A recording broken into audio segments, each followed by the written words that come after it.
أعوذ بالله من الشيطان الرجيم بسم الله الرحمن الرحيم الحمد لله رب العالمين صلى الله على سيدنا ونبينا محمد وآله الطاهرين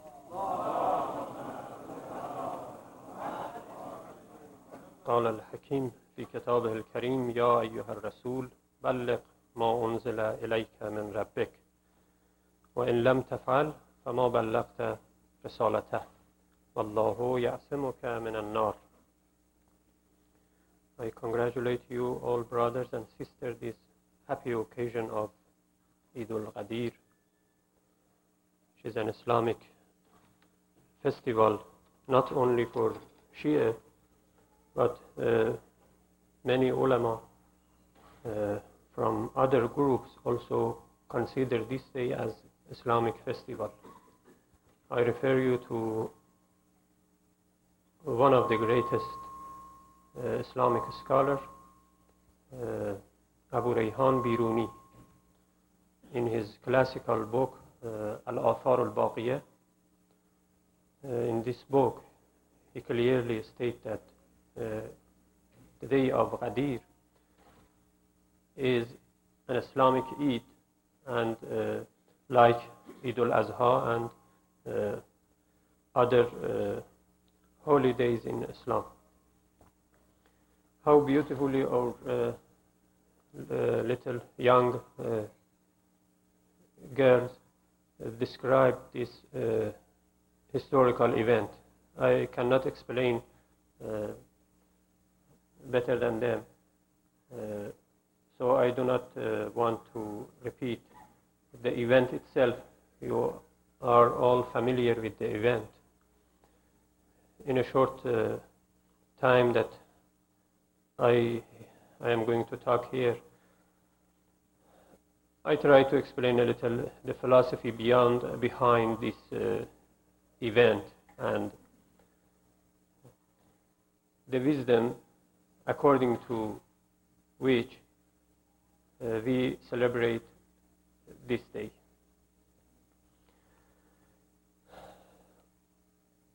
The issue relates to Islamic political system, Islamic political philosophy. In Islamic worldview, political thinking is not a separate field and area different from our belief system, our spiritual beliefs. Political system or our political thought is part and parcel of our religious belief.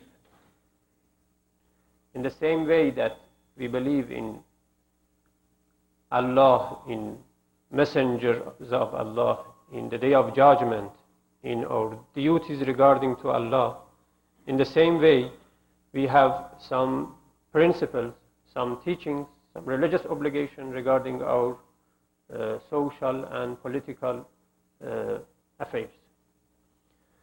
But not all of us, all Muslim I mean, aware of this, and there is no equal emphasis on this aspect of Islamic teaching.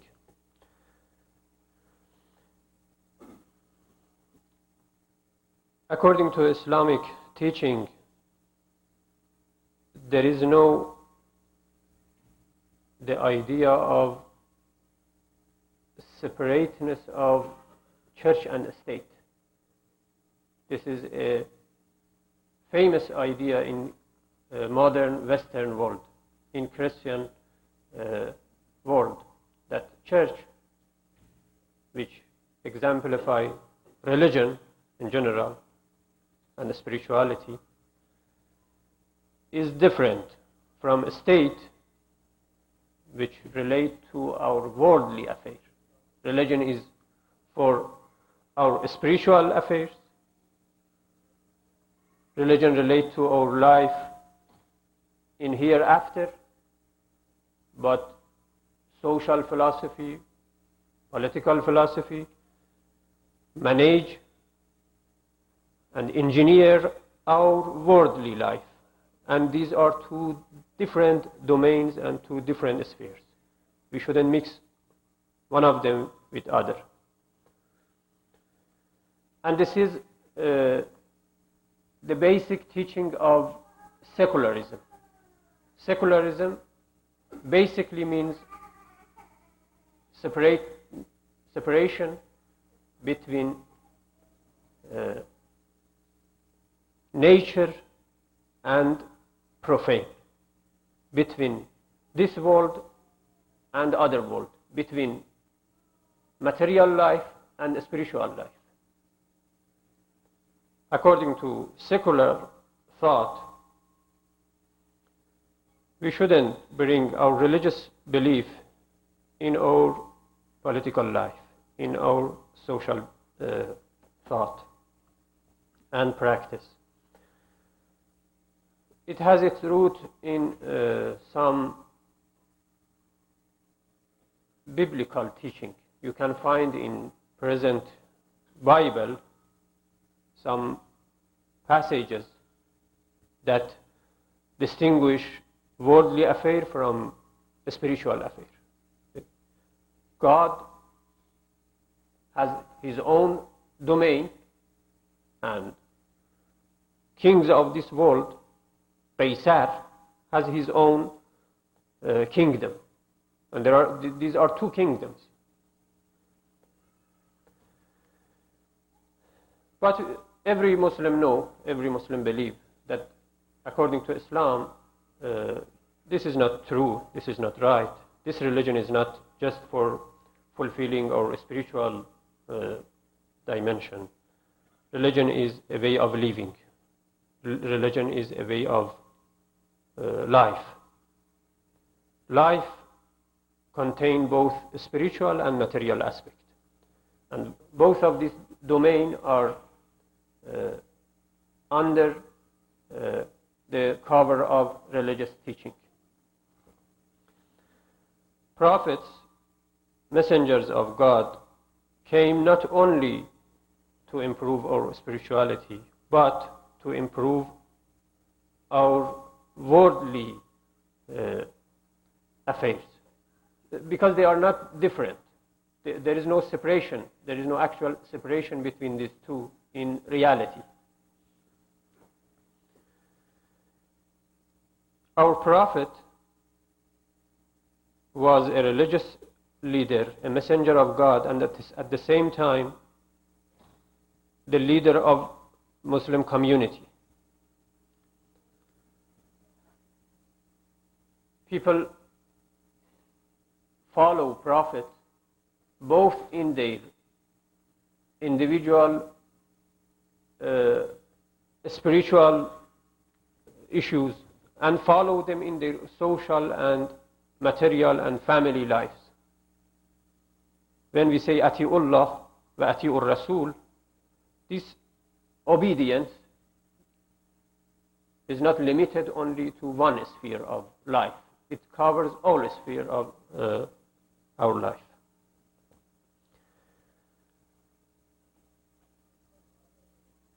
Religion and spiritual teaching of Islam may be complete in a short period. All teaching that we need may reveal to a prophet,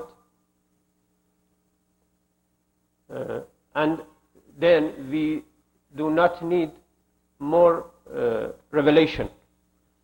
But the social aspect of life is not limited to the time of prophet. Always, whenever we have human beings, whenever we have human society, we need this aspect of religion. Ghadir is basically has a different aspect, but what is specific in Ghadir is that Prophet of Islam wants to appoint his successor to lead Islamic community after Prophet's death. We believe in the necessity of Imam, this is one of our principles, on many bases. There are many reasons, there are many wisdoms in believing that the existence of an Imam is necessary for we human being, both as individual and as a community or as a society. Even if we live individually alone in a isolated place, again we believe that the existence of Imam is necessary. If we live in a society, again we need to have Imam. One of the functions of Imam is that Imam is a spiritual master of believers. You know, this idea is well expressed in Islamic mysticism, Irfan, that anybody who wants to follow the path of mysticism, the path of love of God, he needs a director, a master, to follow him, to show him what is the right path of spiritual salvation. What is called in Irfan sometimes Shaykh or Pir or Qutb or Imam.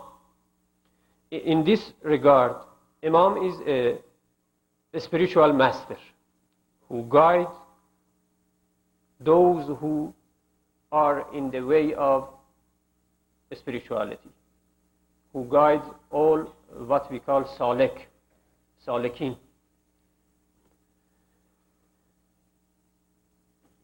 This aspect of Imam is needed even if we live as individual, even if we live separately from society and community. If we want in spiritual development, spiritual improvement, we need a guidance, we need a guide, we need a leader. If whether we live in society or we live in isolated place individually. The second function of Imam is that Imam is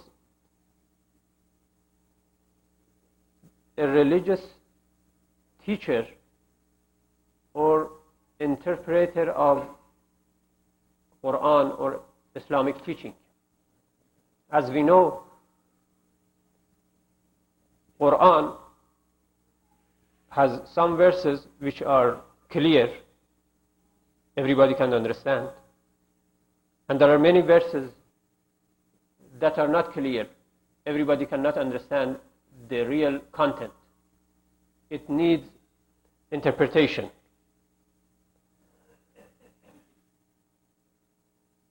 Prophet in his lifetime, which was a short period, 23 years, could not have this opportunity to teach all details of religious teaching. You know, first of all, it was a limited time, 23 years.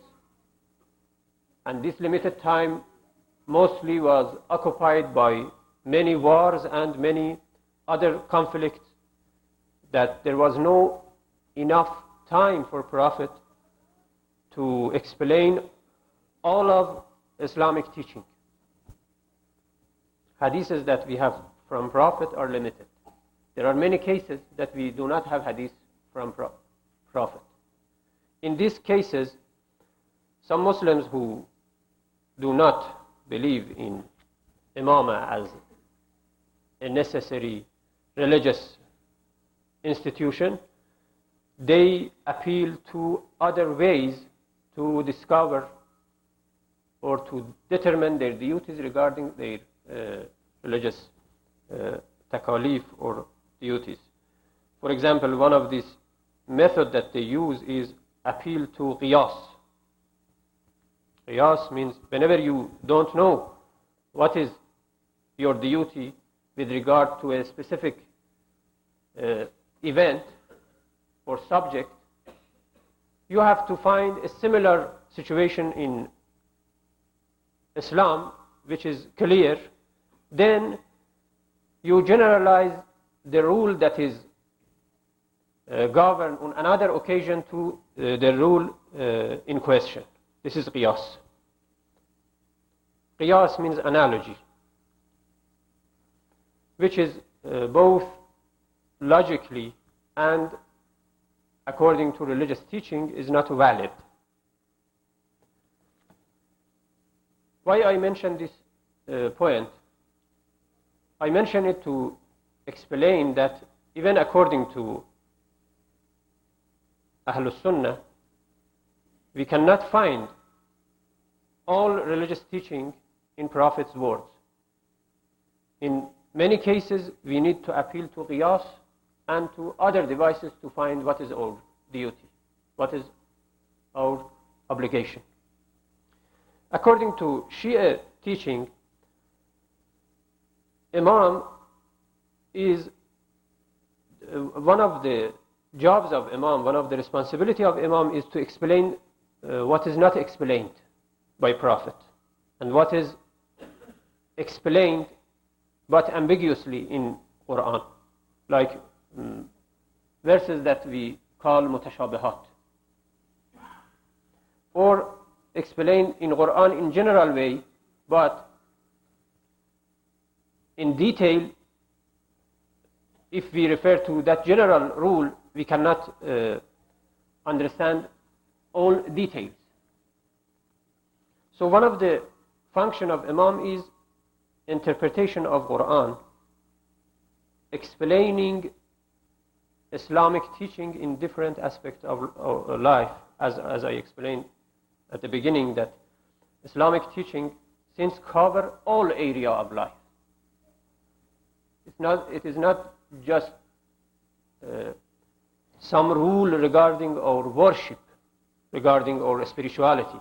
It covers all aspects of life. It's almost infinite. It has infinite domain. So, in different period of our Imam's life, any Imam teaches some aspects of Islamic teaching which is not explained before him. This is the second function of Imam. The third function of Imam is an example. Imam is a paradigm, a symbol. Imam's personality has the same role in Islamic education which Quran and Hadith has that role in Islamic education. Islam not only teaches us some principles in Quran and in Sunnah, it introduces some personalities that these teachings are actualized in their personality.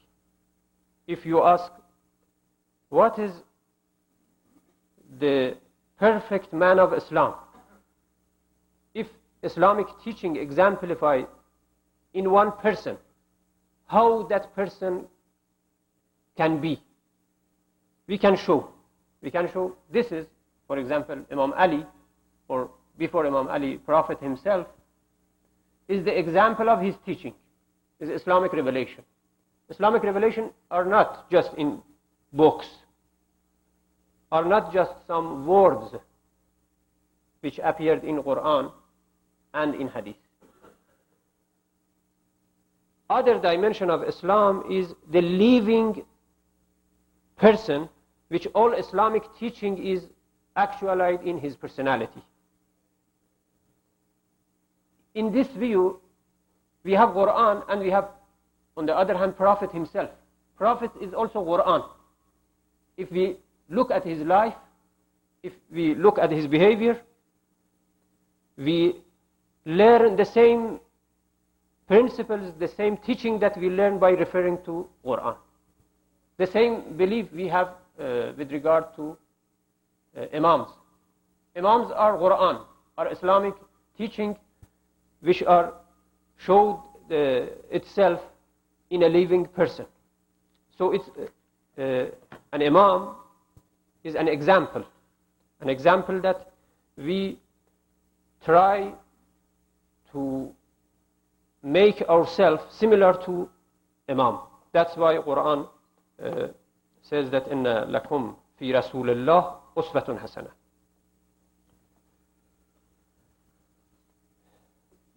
It has both intellectual and educational consequences. If we don't have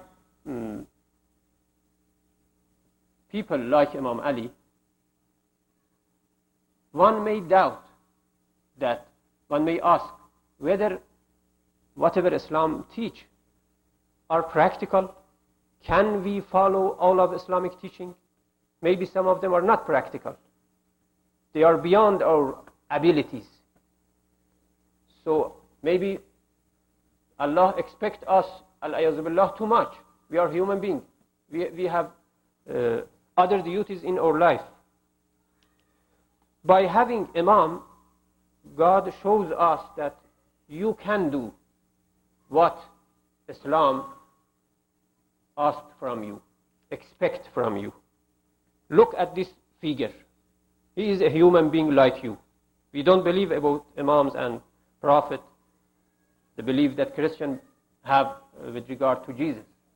They say Jesus is God, he is divine, he is Son of God. According to Christian teaching, Jesus cannot be an example. We cannot follow Jesus. Whatever Jesus is perfect, good, a human being cannot follow him, according to their logic. Because Jesus is God. We are not God. We cannot behave as God. So, we cannot, Jesus cannot be our paradigm, our example. What he can do, maybe it's impossible for us to do. Not maybe, for sure it's impossible, because he is God. God has unlimited power, and we are limited human beings. We have evil desire in our side. God does not have such desires. God is absolute good, khayrul mutlaq. And Jesus is God, incarnated in a body. But according to Islamic teaching, our Prophet says, Ana basharun mithlukum. I am a human being like you. There is no difference between you and me. Yuha ilay. Since he was a good person,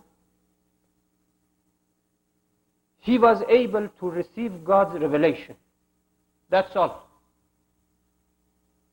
He is not God, he is not Son of God, he has no family relationship with God.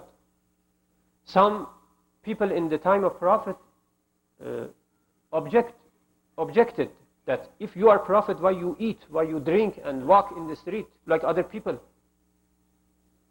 They expect that a Prophet must be like an angel, like a malak, who is always worshipping God and who does not have human needs and human aspect of life.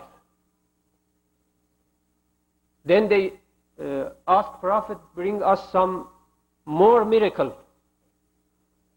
Prophet said, you expect me something which should not be expected. I am a human being like you. I have the same need that you have. I have the same desire that you have. Except I receive Allah's revelation. In this philosophy, Prophet is an example for our life. We can follow him. We must follow him. We can follow him. His abilities are a human ability.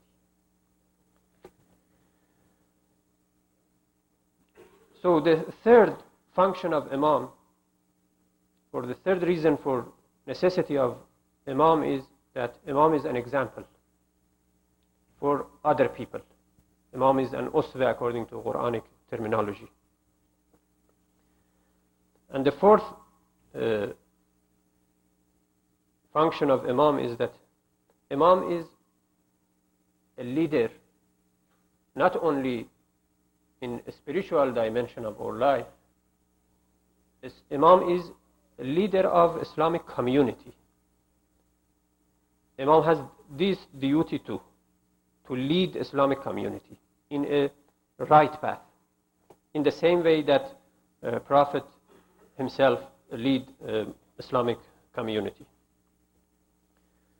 So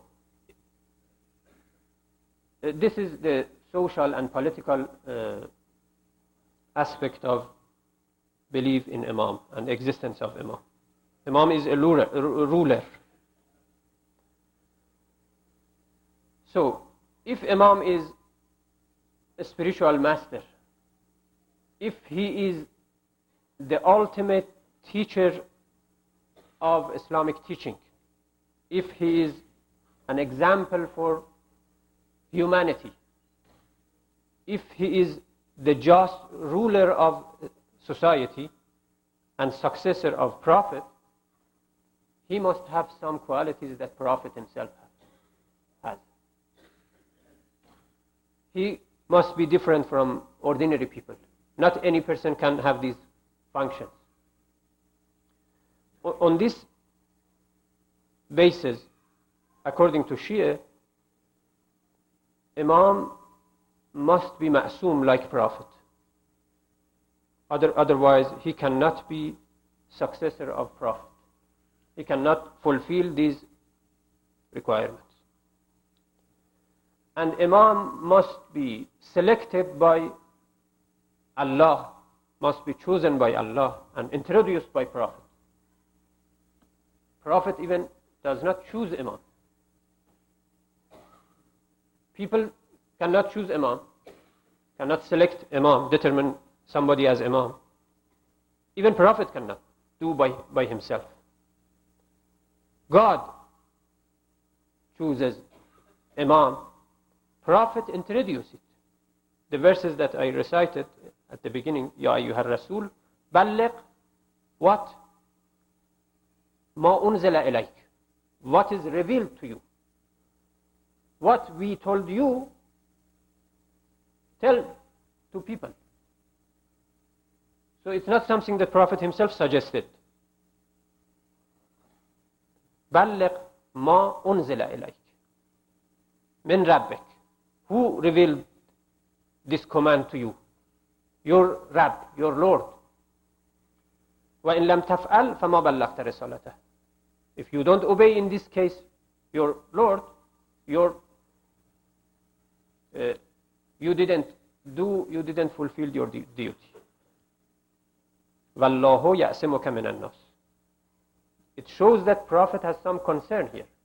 Prophet see that it's not easy to introduce Imam Ali as Imam, as his successor. He see that society, community is not ready for this. His introducing Imam Ali. That's why Allah gives him support. Wallahu ya'simuka minan nas. God will protect you. So don't scare. Do what is revealed to you. It means that imamat is a position appointed by God. People has nothing to do in choosing imam. Imam is mansub, appointed, and mansus, I mean, mentioned in Prophet's word clearly.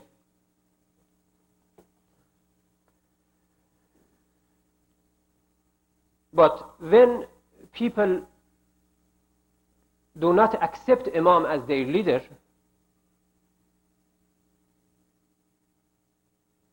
Imam is not, his leadership, his social and political leadership is not actualized. Imam has not this duty to force people, to impose himself on people. That's why Imam Ali alayhi salam says that لولا حضور الحاضر وقيام الحجة بوجود الناصر وما أخذ الله على العلماء أن لا يقار على كذة ظالم ولا سقب مظلوم لألغيت حبلها على قاربها. If all people would not come and ask me and push me for accepting this position, I would continue my personal and individual life. But since people asked, I accepted. So Imam's spiritual aspect has nothing to do with people's wish or with people's behavior. Whether they want or not, he is a spiritual master. Whether people want or not, he is the teacher of Islamic teaching. And he is an example. But being a ruler, there must be some people that you rule over them. But when they don't want, then you cannot talk about ruling.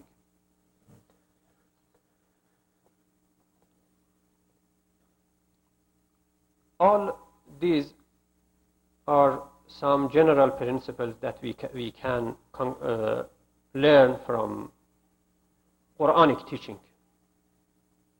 But how and why, on what basis we think that Imam with these descriptions, Ali is Imam with this description? This is not mentioned in the Quran. Of course, the main reason is Prophet's sunnah, his words and his act during his life. In many occasions, among them, the event of Ghadir, which all Muslim scholars narrated this tradition in their collections of hadith. They do not deny the event of Ghadir, but some of them interpret it in a different way. They say when Prophet introduced Imam Ali as Mawla, he does not mean as his own successor. He just asked people to love Ali.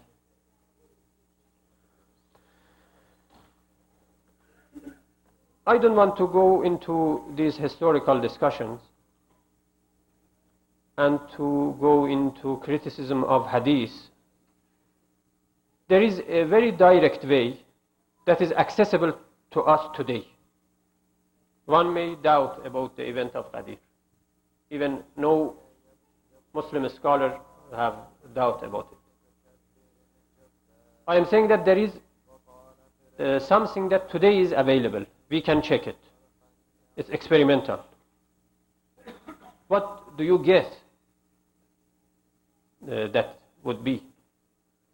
Through which we can recognize that Imam Ali is the true Imam, which we described shortly here.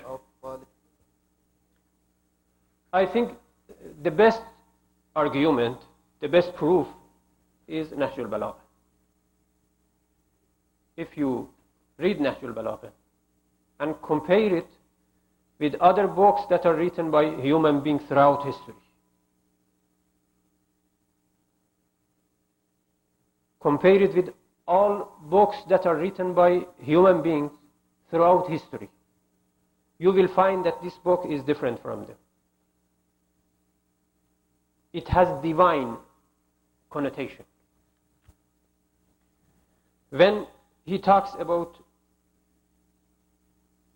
the creation of this world, when he describes Allah When you compare his description with description of all philosophers, theologians from the time of Hellenistic philosophy till today, you will see that all philosophers are children of Imam Ali's school.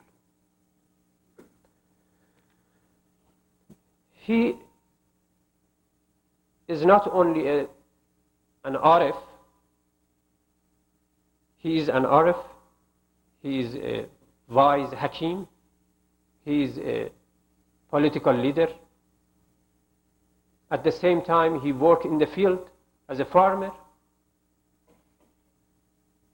At the same time, he is a military commander, a fighter. You cannot find all this aspect in one personality throughout history as it is, as you can find in Imam Ali. Anybody who is familiar with Imam Ali, who loves him, anybody, from many Western scholars who studied his life, they testified that this man is an extraordinary man. Of course, many people don't know him. And unfortunately, we Shia, even we love him, but we don't know him properly. If we introduce Imam Ali as he was to the people of the world, people will love him. Our youth will love him. Who is your hero? Maybe an athlete. Imam Ali even was a great athlete. If your hero is a philosopher, Imam Ali is the greatest philosopher of the world. It's not just a hollow slogan. You can refer to Nahj al-Balagha to see how he described the creation, God's attribution, human nature. Your hero is a military man. Read the story of Imam Ali's military aspect of his life. Your hero is a mystic, an Arif. See the spiritual and mystical aspect of Imam Ali, and all mystics of Islam, whether Sunni or Shia, they proud that their master is Imam Ali. More than 50 orders, 50 Sufi orders in Islamic world, they all try to connect their chain, their order to Imam Ali. He is Imam al-Arifin. So, who is your hero? Which kind of personality you are seeking? Whatever perfection you can imagine, you can find in this man.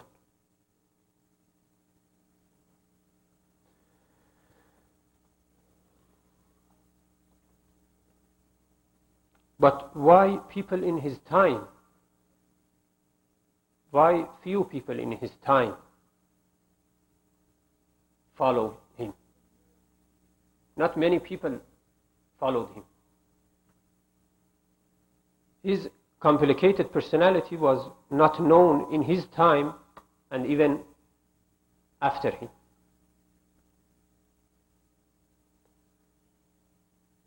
One of Islamic scholars says that some people did not like him because he was so severe with regard to justice. He was tough with regard to justice. He was not ready to negotiate about truth.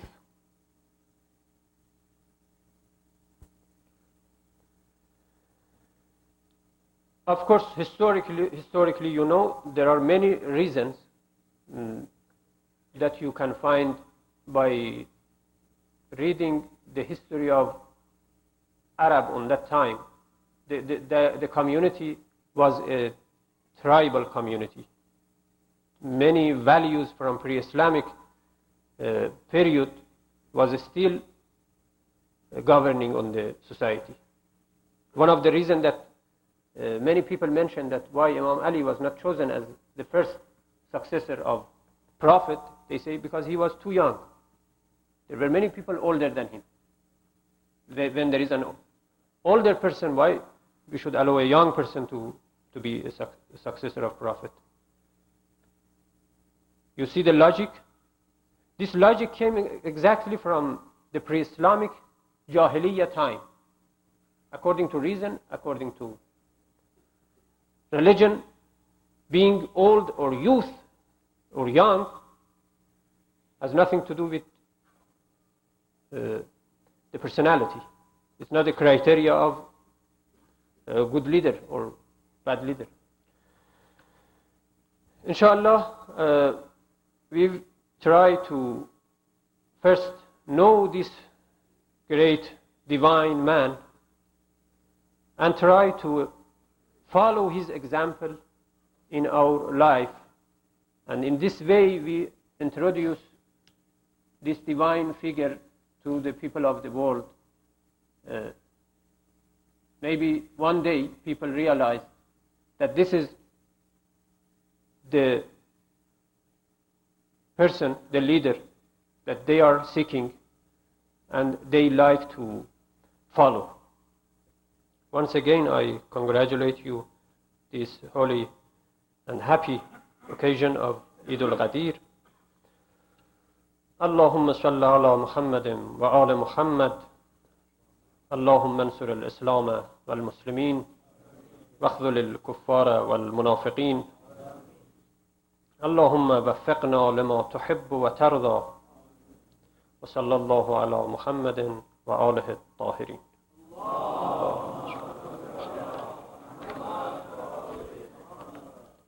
Before I go,